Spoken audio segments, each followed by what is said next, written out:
தீபம் விளக்கேற்றும் எண்ணெய், ஒரு தெய்வீக அனுபவம். பக்தி கிளிட்ஸ் ஆன்மீக அன்பர்களுக்கு என்னுடைய அன்பான ஆசீர்வாதத்தை தெரிவித்துக் கொள்கின்றேன். பக்தி கிளிட்ஸ் மூலமாக எத்தனையோ நிகழ்வுகளை சோழி பிரசனம் மூலம் ஒவ்வொரு மாதமும் சொல்லி வருகிறேன். அந்த வகையில ஆணி மாதம், மாதங்களில் நான் மார்கழி என்றால் மாதம், ஒவ்வொரு மாதமுமே ஒரு சிறப்பு. ஆடிப்பட்டம் தேடி விதை என்பார்கள்.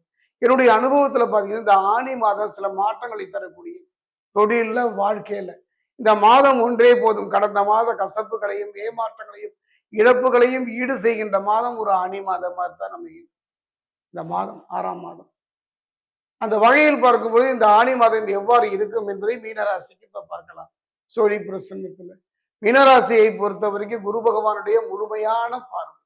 குரு பகவானுடைய பார்வை 5, 7, 9, 9ஆம் பார்வையை கடகத்திலிருந்து மீனத்தை பார்த்தாலும் கூட நற்பலன் ஏதோ கை கெட்டியது வாய் கேட்டாத ஒரு நிலைதான். நிறைய நல்ல மனைவி, நல்ல பிள்ளை, நல்ல குழந்தை, நல்ல தொழில் இருந்தும் கூட அதை சிறப்பான முறையில் அனுபவிக்கிறது மனித வாழ்க்கை. அந்த அனுபவிக்க முடியாத ஒரு சூழ்நிலை, எப்பவும் இனம் புரியாத ஒரு நிலைதான். தொழில, வாழ்க்கையில இனம் புரியாத ஒரு பயம் கலந்த வாழ்வுதான் மீனராசி இருக்கக்கூடிய ஆணாயினும் பெண்ணாயினும். இப்பொழுது பார்க்கலாம் மீனராசி எவ்வாறு இருக்கும் இந்த மாதம், ஆணி மாதம் என்பதை இப்ப நம்ம பார்க்கலாம்.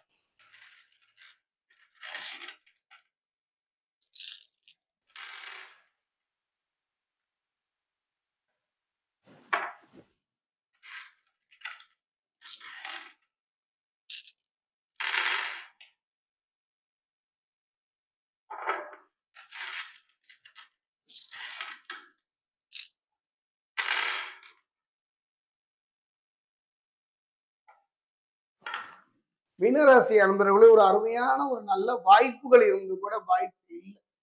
நல்ல வாய்ப்புகள் கிரகங்கள் தந்தாலும் கூட பாத்தீங்கன்னா குரு பகவானுடைய பார்வை இருக்கு. அதே நேரத்தில் சனி பகவான் அங்க இருக்கின்றாரே என்னெல்லாம் நீங்கள் அச்சப்பட தேவையில்லை. அதாவது மேஷத்தை தலையாக கொண்டால், சிரசாக கொண்டால், மீனத்தை வாளாக, அதாவது பாதமாக கொள்வோம்.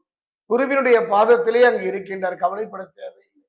ஆனாலும் கொஞ்சம் கவனமா இருக்கணும். சனி பகவானுடைய நமக்கெல்லாம் தெரியும், அர்த்தாசம சனி, ஜென்ம சனி, பாத சனி, கண்டக சனி என்றெல்லாம் அடுக்கி கொண்டே போனாலும் கூட சோடி பிரசனத்தில் ஒரு சனி, அதுதான் வாக்கு சனி, நாக்குல சனி என்று சொல்வார்கள். கவனமாக இருந்து விடுங்கள். பேசுகின்ற பேச்சில கவனமா இருங்க, நிதானமாக இருங்கள். குறிப்பா மீனராசியில் இருக்கக்கூடிய பெண்கள் நிதானமாக இருந்து விடுங்கள். எத்தனையோ கனவுகளுடைய திருமணத்தை நீங்கள் சந்தித்தாலும் கூட அதுல ஒரு ஏமாற்றத்தை தானே பெரும்பாலும் சந்தித்து வந்தீர்கள். அதில் ஒரு நல்ல மாற்றம் ஏற்படும் என கண்டிப்பா மாற்றம். ஜென்மராசியில சனி பகவான், விரயத்திலே பாத்தீங்கன்னா யோககாரகன் என்று சொல்லக்கூடிய ராகு, குரு பகவான் ராசியை பார்ப்பது நல்ல கிரக நிலையாக இருந்தாலும் கூட குடும்ப பிரச்சனைகள் நல்லபடியாக தீர்வதனால மனதுல அமைதி பிறக்கும். அதே நேரம் பாத்தீங்கன்னா வீண், அதாவது பாத்தீங்கன்னா வீண் செலவுகள் குறையும். குறிப்பா வீண், அதாவது வாக்குவாதமும் பகை உணர்ச்சியும் படிப்படியாக இதுவரை இருந்து வந்த வீண் வாக்குவாதங்கள், தொழிலாகட்டும் வாழ்வாகட்டும், அதை சந்தித்து வந்தீர்கள் அல்லவா, அது படிப்படியாக குறைவதை பார்க்கலாம். நற்காரிய முயற்சிகள்ல வெற்றி பெறுவீர்கள். ஒரு நல்ல முயற்சி பண்றீங்க, அது தொழிலாகட்டும், திருமணமாகட்டும், உறவாகட்டும், அதில் இருந்து வந்த தடைகளும் பிரச்சனைகளும் படிப்படியாக மாறுவதை பார்க்கலாம். கஷ்டங்கள் படிப்படியாக விலகும். இது ஒண்ணு போதுங்க. மீனராசிக்காரர்கள் படாத கஷ்டம் இல்லை, படாத வேதனை இல்லை, படாத துரோகங்களை சந்தித்து வந்ததில் அத்தனையும் தீர்கின்ற ஒரு பொருள் நல்ல மாதமாக இந்த மாதம் அமையும். குறிப்பா பாத்தீங்கன்னா பகை உணர்ச்சியும் படிப்படியாக குறையும். அது வரைக்கும் நீங்க எடுத்து வந்த முயற்சிகள், திருமணமா இருக்கலாம், தொழிலா இருக்கலாம், அதில் இருந்து வந்த தடைகள் மாறுவதை நீங்களே உணர்வீர்கள். குறிப்பா பாத்தீங்கன்னா பண பற்றாக்குறை நீங்கும், கருத்து வேற்றுமையும் நீங்கும். அது மட்டும் கிடையாதுங்க, மனதுல நிம்மதி பிறக்கும். இது ஒன்றுதான் மனிதனுடைய வாழ்க்கையில எல்லாம் இருந்தும் நிம்மதி இல்லாமல் தவித்தவங்க வாழ்க்கையில மீனராசி இருக்கக்கூடிய ஆணா என்ன பெண்ணா நிம்மதி கிடைக்குங்க, சந்தோஷம் கிடைக்குங்க. ஏதோ ஒரு காரணமாக இடத்தை விட்டு நகர்ந்தவங்க வாழ்க்கையில அந்த நிம்மதி கிடைக்குங்க. நமக்குன்னு ஒரு குடும்பம் இருக்குங்க, ஆனா அவன் நிம்மதி இல்லை. அந்த இழந்த நிம்மதியை, தவித்த நிம்மதியை தருகின்ற ஒரு காலமாக அமையும். கிரகங்கள் ஒத்துழைக்கின்றன.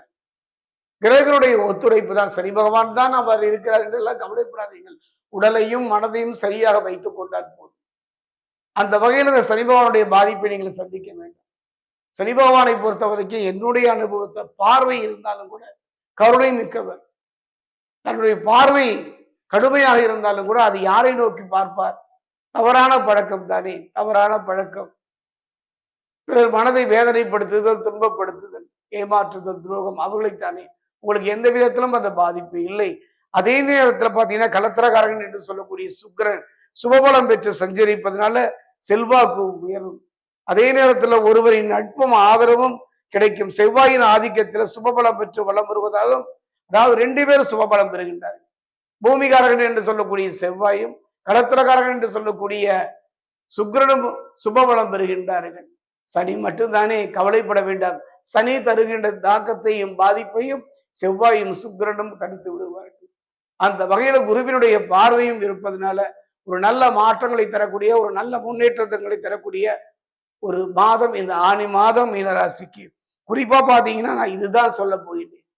ஒரு மனிதனில் இவனுடைய சுபபலம், செவ்வாயின் சுபபலம் ஆதிக்கத்துல அற்புதமான யோக பலன் தரக்கூடிய ஒரு மாதமாக அமைகிறது. பணப்பிரச்சனைகள் இருந்தாலும் அதை தீர்வுக்கான ஒரு வழியையும் அவரே கொடுப்பார். அரசு துறை, ஆன்மீகம், பொதுத்துறை நல்ல மாற்றம் தெரியும். இரவு நேர பயணங்களில கவனமாயிருங்க. வண்டி வாகனங்கள் வாங்கும் பொழுது கவனமாயிருங்க. அறிமுகம் இல்லாத மனிதரோடு அந்தரங்க விஷயங்களை பகிர்ந்து கொள்ளாமல் இருந்து விட்டாலே போதும். இந்த மாதம் இனிய மாதமாக, நற்பலன்களை தரக்கூடிய மாதமாக, மனதுக்கும் உடலுக்கும் நிம்மதி தருகிற ஒரு மாதமாகத்தான் அமையும். தெய்வ பலத்தை மட்டும் கொஞ்சம் அதிகரித்துங்க. முடிந்தால் உங்களுடைய குலதெய்வம் ஆலயம் சென்று இந்த மாதத்தில் வழிபடுங்கள். உருவ பலன் ஒன்று சொல்லிக்கொள்ள ஆசைப்படுகின்றேன். இந்த காலகட்டத்தில் மனம் சஞ்சலப்படும். மனம் சஞ்சலமே படக்கூடாது. என்னுடைய அனுபவம், தொழில வாழ்க்கையில மனம் சஞ்சலப்படக்கூடாது. இப்படிப்பட்ட தருணத்துல ஒரு பரிகாரத்தை என்னுடைய குருநாதர் சொல்லி இருக்கிறார். பௌர்ணமி, இந்த ஆனி மாதம் வருகின்ற பௌர்ணமியில ஒரு அழகான ஒரு வட்டமான பெரிய தட்டு, அதுல நீரை நிறைத்து வாசல்ல நிலவினுடைய பிம்பம் அதுல படிகிற மாதிரி பார்த்து அதை மனமுருக நீங்கள் வழிபாடு செய்யுங்கள். ஒரு 11, 8, 9, 7 எண்ணிக்கையை பூக்களை வைத்துக் கொண்டு ஒவ்வொரு பூவாக அதுல போடுங்க. பூக்கள் அதில் விழும்போது சஞ்சலம் ஏற்படும், விரும்ப அமைதி ஏற்படும். அதை பாருங்கள். மனரீதியா வழிபாடு படுங்க. என்ன தேவதை வழிபட வேண்டும்? சந்திரனையே மனதுக்குள் நினைத்துக் கொள்ளும். சந்திரன் யாருக்கு பிரியமானம் என்றால் சிவனுக்கு பிரியமானவன். அம்பாளுடைய சிரசில் இருக்கக்கூடியவன். ஏன் நாராயணனுடைய நட்பும் அவன் தானே. இப்படி 11 பூக்களை போட்டு முழுமையாக வழிபாடு பண்ணி அந்த நீரை தலையில் தெளித்துக் கொள்ளுங்கள். வீடு முழுவதும் தெளியுங்கள். அதே நேரத்தில் அந்த தண்ணீரை அருகில் உள்ள செடிகளுக்கு வார்த்து விடுவீர்கள். அற்புதமான யோக பலனை பெறுவீர்கள். என்னுடைய அனுபவத்தை இந்த பரிகாரம் செஞ்சு இந்த ஜென்ம சனி காலத்துல நல்ல முன்னேற்றம் பெற்றவர்களை பார்த்தேன். ஜென்ம சனி அந்த காலகட்டத்துல எப்படி இருக்கும் தெரியுங்கன்னா, மன சஞ்சலப்படும். அந்த மன சஞ்சலம், ஒரு மனிதனுடைய வாழ்க்கையில சஞ்சலம் இல்லாத புத்தி, சஞ்சலம் இல்லாத மனம் இருந்து விட்டாலே போதும். நல்ல தசா புத்தி இருந்து விட்டால் நல்ல மாற்றங்களை பெறக்கூடிய, நல்ல தருணத்தை தரக்கூடிய காலமாக மீனராசிக்கு இந்த ஆனி மாதம் அமையும். அதே நேரம் சரபேஸ்வரர் என்று சொல்வார்கள். சரபேஸ்வருடைய வடிவமே ஒரு அற்புதம் தான். மன சஞ்சலம் இல்லாமல் மனதை ஒருநிலைப்படுத்துகிற தன்மையை தரக்கூடியவன். சத்துருக்கள் உருவாகிற காலமும் இந்த காலகட்டம் தான். திருத்தணி சென்று முருகனை வழிபாடு போயிருந்த காரணம் செவ்வாயினுடைய அருள் முழுமையாக பெறக்கூடிய, செவ்வாயினுடைய அருளை பெற்று தரக்கூடிய ஒரு காலம் இது. செவ்வாயின் அதிதேவதை முருகன். முருகனை வழிபாடு பண்ணி ஒரு 3 கிலோமீட்டர் தூரத்தில் இருக்கக்கூடிய பாதசனீஸ்வரர் ஆலயம் சென்று சனி பகவானை முழுமையாக வழிபட்டு அந்த ஆலயத்தில் இருக்கக்கூடிய சர்வேஸ்வரரை வழிபாடு செய்து அரளிப்பூ மாலையோ எலுமிச்சம்பழம் மாலையோ தொடுத்து வழிபாடு பண்ணுவீர்கள். ஆனால் நல்ல அதை எதெல்லாம் தடை, எதெல்லாம் பிரச்சனையோ தடை நீங்கி பிரச்சனை நீங்கி நிம்மதி தருகிற ஒரு காலமாக